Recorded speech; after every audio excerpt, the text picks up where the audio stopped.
হে ভারত! তেজ, ক্ষমা, ধৃতি, শুচিতা, অদ্রোহ, অতিমানিতার অভাব ইত্যাদি দৈবী সম্পদ সম্পন্ন পুরুষের মধ্যে লক্ষ্য করা যায়।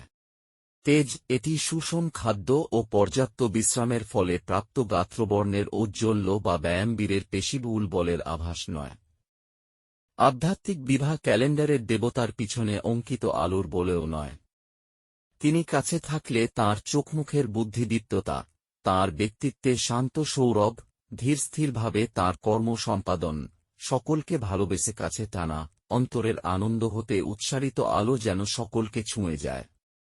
সাধুর এই সকল গুণ ও তার উৎসাহপূর্ণ কর্মে উন্মুখতা তাঁকে প্রত্যেকের কাছে অদম্য আকর্ষণীয় করে তোলে। ক্ষমা, যে ভাবনার পরিপ্রেক্ষিতে এই শব্দটি এখানে উল্লিখিত, সেটি নিছক শারীরিক বা মানসিক অপমান নীরবে সহ্য করে জীবন ব্যতীত করা নয়।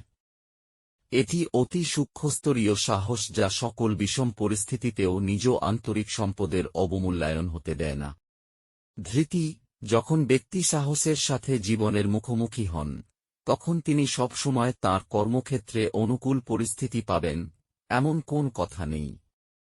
প্রতিকূল পরিস্থিতিতে সাধারণ মানুষ বিফল মনোরথ হয়ে কর্ম অর্ধসমাপ্ত রেখে হাল ছেড়ে দেন।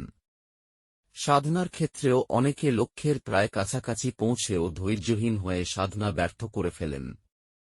লক্ষ্যের উদ্দেশ্যে লেগে থাকার জন্য এক রহস্যময় শক্তির প্রয়োজন, যেটি তাঁকে শত বাধা বিঘ্নেও অদম্য ও উৎসাহপূর্ণ রাখে। এই শক্তিকে ধৃতি বা ধৈর্য বলে। বিশ্বাসের জোর, লক্ষ্যে অবিচলতা, উদ্দেশ্যের ধারাবাহিকতা, আদর্শের সঠিক অনুভব এবং আপ্রাণ চেষ্টায় কর্মে সাফল্য করাযত্ন করার ভাবটি তাঁকে সর্বদা উদ্বুদ্ধ ও অনুপ্রাণিত রাখে এবং কখনো তাঁকে হতাশ বা বিষাদগ্রস্ত হতে দেয় না। শৌচম বা শুচিতা, শুচিতা কেবল ভাবনা চিন্তা এবং উদ্দেশ্যের শুচিতা নয়, বরং পারিপার্শ্বিক শুচিতা, ব্যক্তিগত স্বচ্ছতাকেও বোঝায়। আন্তঃশুচিতায় জোর দিতে গিয়ে দেখা যায় বহির্শৌচের বড়ই অবহেলা চলছে। বহিরঙ্গের পোশাক ও অন্যান্য ব্যবহারিক দ্রব্যাদি এবং সামাজিক শুচিতাও অবশ্য পালনীয়।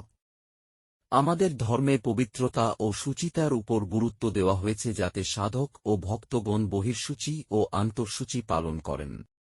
অদ্রোহ, ঘৃণার অভাব, অহিংসা গুণের উল্লেখ আগেই হয়েছে। এখানে ওই একই গুণের উত্থাপন ভিন্ন পরিভাষায় করা হল, আরও ভাব সংযোজনের জন্য। অদ্রোহ, ঘৃণার অভাবের থেকেও আরও বেশি কিছু। একজন ব্যক্তি যেমন কখনো স্বপ্নেও নিজের ক্ষতি করার কথা ভাববেন না, তেমনি একজন প্রকৃত সাধক সকল প্রাণীতে একীভূত হয়ে মনে করেন অপরের ক্ষতি করার অর্থ তাঁর নিজের ক্ষতি করা। অতিমানিতার অভাব, নিজেকে অপরের থেকে অধিক গুরুত্বপূর্ণ ও মর্যাদা সম্পন্ন মনে না করলে অনেক অনাবশ্যক উত্তেজনা ও দায়িত্ব এড়ানো যায়। যিনি আত্মসম্মান রূপ বোঝাটি কাঁধ থেকে নামিয়েছেন, তাঁর কাছে জীবন হালকা ফুরফুরে, যেখানে আত্মম্ভরী ব্যক্তির জীবন বোঝায় দুর্বিষহ হয়ে ওঠে। এয়াবৎ বর্ণিত ২৬টি গুণের চিত্রণ দৈবীগুণ সম্পন্ন ব্যক্তির চিত্রটি পরিস্ফুট করে তুলেছে। পূর্ণতায় ইচ্ছুক সাধকগণের থেকে নিজেদের সঠিক পথে চালনা করার দিশা পাবেন। এমনকি আমরা নিজেদের জীবনচরার সাথে মিলিয়ে নিজেদের ব্যক্তিত্ব আরও সদর্থক করে তুলতে পারি। এই ২৬টি গুণ নিজের মধ্যে আয়ত্ত করতে পারলে আমরা পূর্ণ মানুষ হব।